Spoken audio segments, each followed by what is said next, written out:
Good morning student.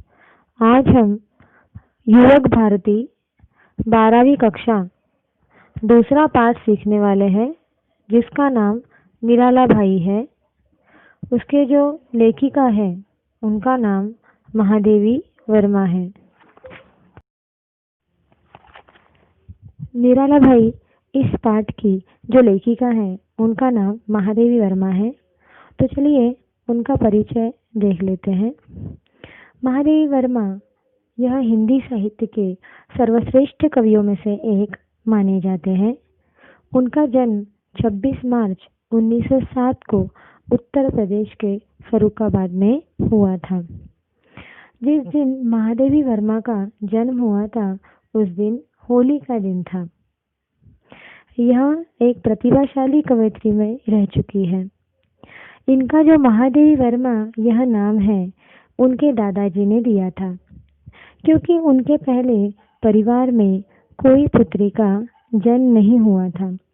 इसलिए उनके दादाजी ने उन्हें महादेवी यह नाम रखा था। जो नामकरण उनके दादाजी ने जो किया था, उनके बाद सूर्यकांत त्रिपाठी, जिनको निराला जी भी कहते हैं, इन्होंने भी महादेवी वर्मा का नामकरण किया था। वो था आधुनिक मीरा। आधुनिक मीरा यह नाम महादेवी वर्मा को निराला जी ने दिया था। निराला जी यह महादेवी वर्मा के माने हुए भाई थे। आधुनिक मीरा यह नाम क्यों दिया था? क्योंकि उनके काव्य में जिस तरह से करुण भाव नजर आता है, उसे देखकर ही उन्हें यह नाम संबोधित किया था। महादेवी वर्मा जी ने एमए किया था। संस्कृत में उन्होंने एमए पूर्ण किया था। उसके बाद उन्होंने अपनी पढ़ाई भी पूरी की थी। महिला विद्यापीठ की प्राध्यापिका भी वह रह चुकी है। चांद पत्रिका से हमेशा वो जुड़ी रही, पत्रिका इन द सन मैगजीन। पशु पक्षियों से भी उनको बहुत लगाव था। शायद इसीलिए उनकी संवेदनशीलता या इमोशंस के कारण ही उनको आधुनिक मीरा कहा जाता है। महादेवी वर्मा की प्रमुख कृतियां देख लेते हैं। निहार, रश्मि, नीरजा, दीपशिखा, सांध्य गीत, यामा, यह कविता संग्रह उन्होंने लिखे हैं। अतीत के जलचित्र, स्मृति की रेखाएं, मेरा परिवार, यह रेखा चित्र उन्होंने लिखे हैं। श्रृंखला की कड़ियाँ, साहित्यकार की आस्था, यह निबंध उन्होंने लिखे हुए हैं। तथा यह जो पाठ है यह एक संस्मरण है। उन्होंने एक संस्मरण लिखा था। वो जो संस्मरण है उस विधा को हम इस पाठ में पढ़ेंगे कि संस्मरण क्या होता है। यह संस्मरण यानी किसी का स्मरण करना, यानी लेखक जो स्वयं देखता है, उसने जो स्वाभाविक रूप से समझा है, जो उसे वो लिखता है, उसे कहते हैं संस्मरण। अपनी स्मृति के आधार पर स्मरण यानी याद, जो अपनी स्मृतियाँ है, अपनी यादों में जो कुछ घटना है या उस घटना का चित्रण है, तो हम उसे कहते हैं संस्मरण। या फिर किसी व्यक्ति के संबंध में उस व्यक्ति से संबंधित जो लेख लिखे जाते हैं या फिर ग्रंथ लिखे जाते हैं, उसे संस्मरण साहित्य कहते हैं। महादेवी वर्मा जी ने कई सारे संस्मरण साहित्य लिखे हैं। अतीत का जलचित्र, आज हम निराला जी संस्मरण पढ़ने जा रहे हैं। इससे आपको पता चलेगा कि संस्मरण किस तरह से लिखे जाते हैं। अब हम सूर्यकांत त्रिपाठी मतलब निराला जी के बारे में पाठ में जो लिखा है, इसलिए पहले हम निराला जी के बारे में जानना हमें ज़रूरी है। उनका जन्म 11 फरवरी 1876 में मेदिनीपुर में हुआ था। उनकी माँ ने निराला जी के जन्म के दौरान ही उनका नाम सूरज कुमार रखा था, लेकिन आगे चलकर उनका नाम बदलकर सूर्यकांत रखा गया और इस तरह से वे सूर्यकांत त्रिपाठी हुए और निराला पदनाम उन्होंने अपनाया। जो अपनी हाई स्कूल की पढ़ाई पूरी कर चुके थे, उसके बाद उन्होंने बंगला, हिंदी, संस्कृत में भी पढ़ाई की या इस भाषा का भी उन्होंने अध्ययन किया। निराला जी का जीवन बड़ा ही संघर्षपूर्ण रहा। पूर्ण जीवन भर आर्थिक समस्या से उनको उलझना पड़ा था। ऐसा नहीं कि उनके पास पैसे नहीं मिलते थे। पुरस्कृत में मतलब अवार्ड मिलने के दौरान उनको जो पैसे के रूप में अवार्ड या पुरस्कार मिलते थे, उस पैसे से जो मिलते थे, हमेशा उन पैसों से वो दूसरों की सहायता करते थे। उन्होंने अपने लिए कभी कुछ नहीं किया। उनका स्वभाव था, जबकि जिंदगी में उनको सिर्फ व्यथा के अलावा कुछ भी नहीं मिला था। अब हम उनके जीवन के बारे में जान लेते हैं।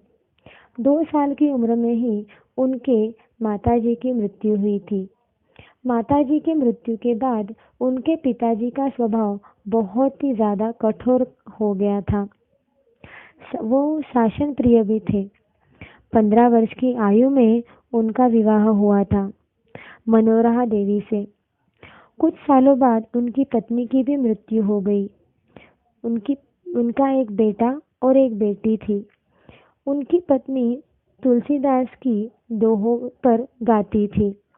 निराला जी जब बांग्ला भाषा में लिखते थे, तभी वो उस समय वो बांग्ला भाषा में लिखते थे, लेकिन उनकी पत्नी के कहने पर उन्होंने निराला जी ने हिंदी में लिखना शुरू किया और अंत तक हिंदी में ही लिखते गए।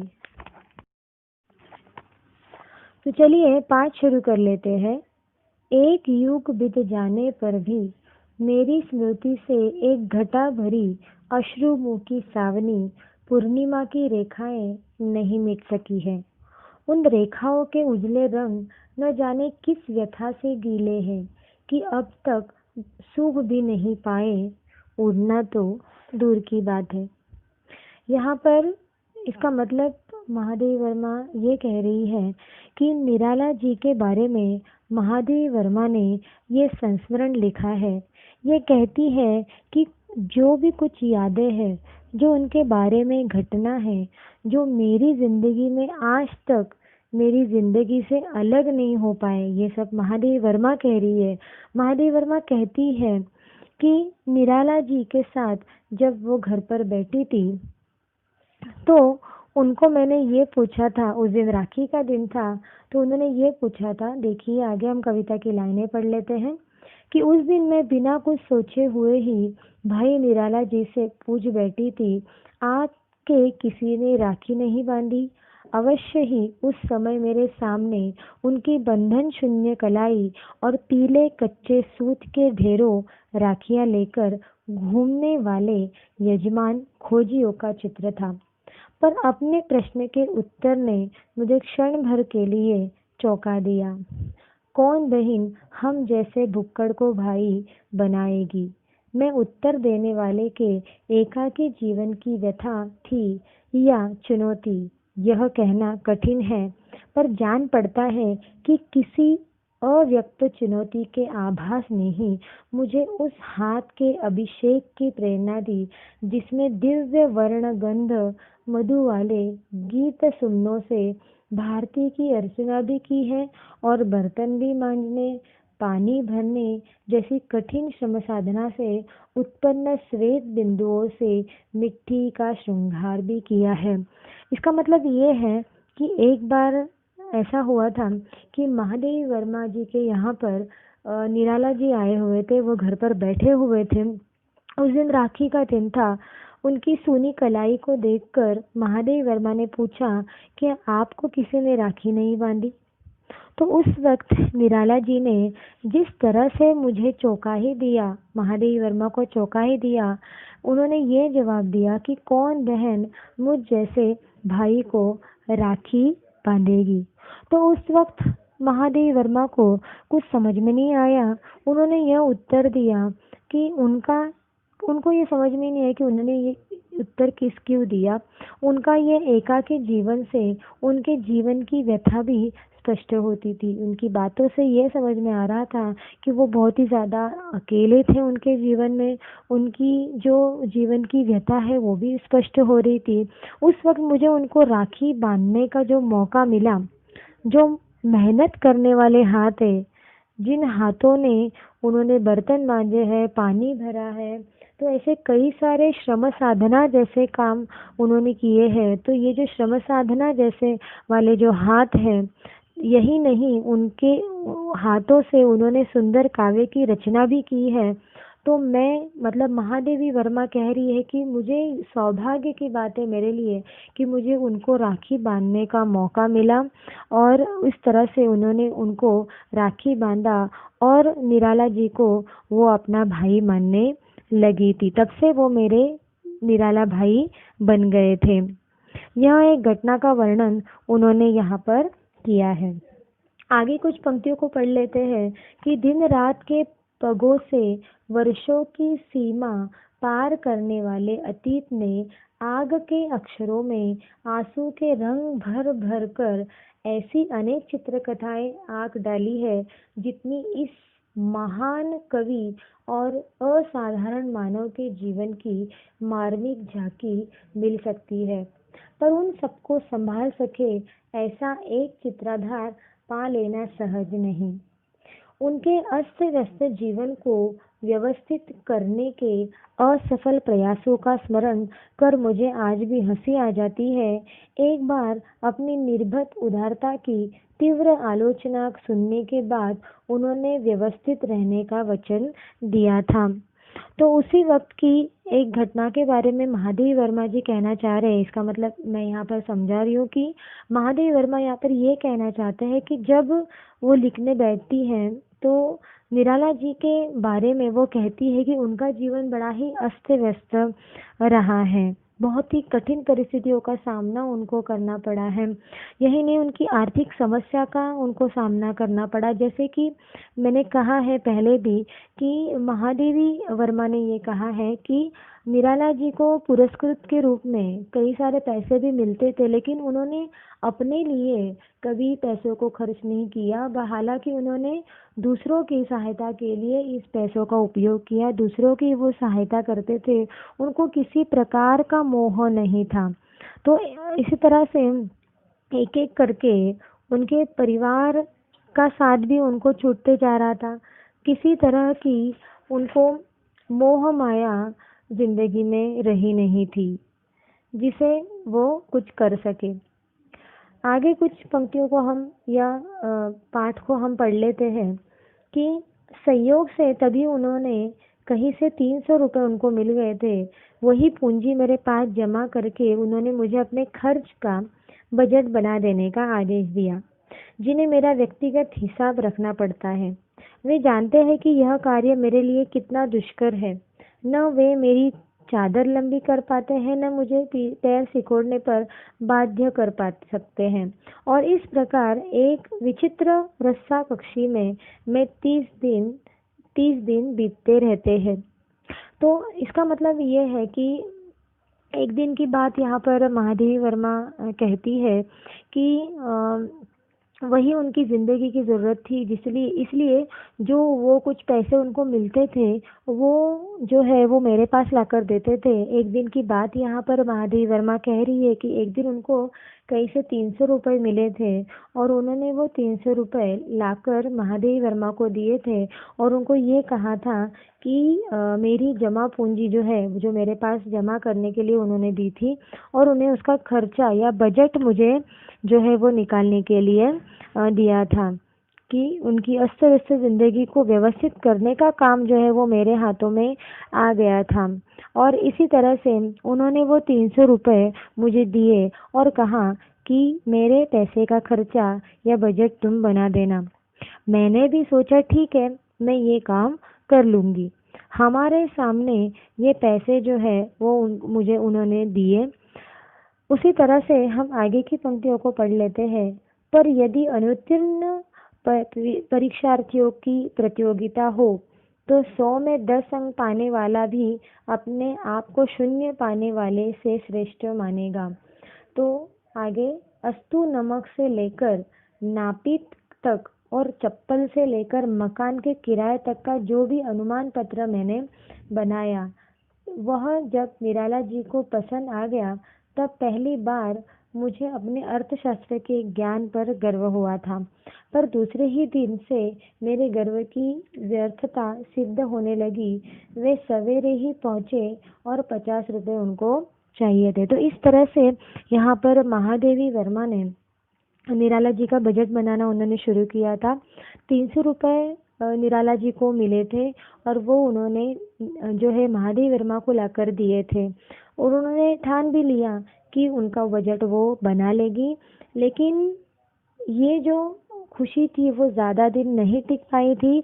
दूसरे ही दिन यहाँ पर जो निराला जी है वो महादेवी वर्मा के पास आए और उन्होंने उनसे 50 रुपये मांगे। मतलब 300 में से 50 रुपये गए, मतलब यहाँ पे 250 रुपये ही महादेवी वर्मा के पास थे। तो वो 50 रुपये किस लिए मांगे थे? तो अपने लिए नहीं मांगे थे। किसी विद्यार्थी का परीक्षा शुल्क जमा करना है, अन्यथा वो परीक्षा में नहीं बैठ सकेगा। संध्या होते होते किसी साहित्यिक मित्र को 60 रुपये देने की आवश्यकता पड़ गई। तो इस तरह से जो 300 रुपये उन्होंने महादेवी वर्मा को दिए थे, उसमें से 50 रुपये उन्होंने पहले लिए कि एक गरीब विद्यार्थी की फीस भरनी थी, और वो फीस के लिए उन्होंने 50 रुपये लिए। फिर शाम तक उन्होंने और 60 रुपये मांगे। उनके जो फ्रेंड थे, उनके जो मित्र थे, उस मित्र को 60 रुपये की आवश्यकता पड़ गई थी, इसलिए उन्होंने वापस से महादेवी वर्मा से 60 रुपये मांगे। दूसरे दिन लखनऊ के किसी तांगे वाले की माँ को 40 रुपये का मनी ऑर्डर करना था, और इसलिए उन्होंने महादेवी वर्मा से 40 रुपये मांगे। उसके बाद उसके दोपहर को किसी दिवंगत मित्र, मतलब उनका बहुत ही क्लोज फ्रेंड जो था, एक मित्र जो था, जिसके भतीजे के विवाह के लिए 100 रुपये देना अनिवार्य हो गया था। तो सारांश यह है कि तीसरे दिन उनका जमा किया हुआ रुपया समाप्त हो गया था, और तब उनके व्यवस्थापक के नाते यह दान खाता मेरे हिस्से आ पड़ा था। तो इस तरह से जो 300 रुपये उन्होंने जो महादेवी वर्मा को दिए थे, वो सारे एक एक करके जो है वो खर्च हो गए थे, और अपने लिए बिल्कुल भी उन्होंने खर्च नहीं किए थे, बल्कि ये पैसे उन्होंने दूसरों के लिए जो है वो खर्च कर लिए थे। तो इस तरह से उन्होंने ये जो पैसे हैं वो खर्च किए, और इस तरह से महादेवी वर्मा यहाँ पर बिल्कुल भी हार गई थी इस चीज़ को लेकर कि मैं अभी इनका बजट जो है वो कभी नहीं बना पाऊंगी। क्योंकि उन्होंने बनाना जब शुरू किया तो एक पैसे लेकर उन्होंने ये पैसे सब खर्च किए थे। तो ये बहुत ही मुश्किल काम था महादेवी वर्मा के लिए। तो इस तरह से आगे की कुछ पंक्तियों को हम पढ़ लेते थे। एक सप्ताह में मैंने समझ लिया कि यदि ऐसे ऑर्डरदानी को न रोका जाए तो यह मुझे भी अपनी स्थिति में पहुंचाकर दम लेंगे। तब से फिर कभी उनका बजट बनाने का दुस्साहस मैंने कभी नहीं किया था। तो इस तरह से उन्होंने अपनी जो भी जमा पूंजी है वो दूसरों के लिए खर्च की थी, अपने लिए वो बिल्कुल भी खर्च नहीं करते थे। और इस तरह से महादेवी वर्मा ने ठान लिया कि मैं कभी भी जो निराला जी का बजट जो है वो कभी भी बनाने का दुस्साहस, या मैं कभी भी उनका बजट नहीं बना सकती। Thank you.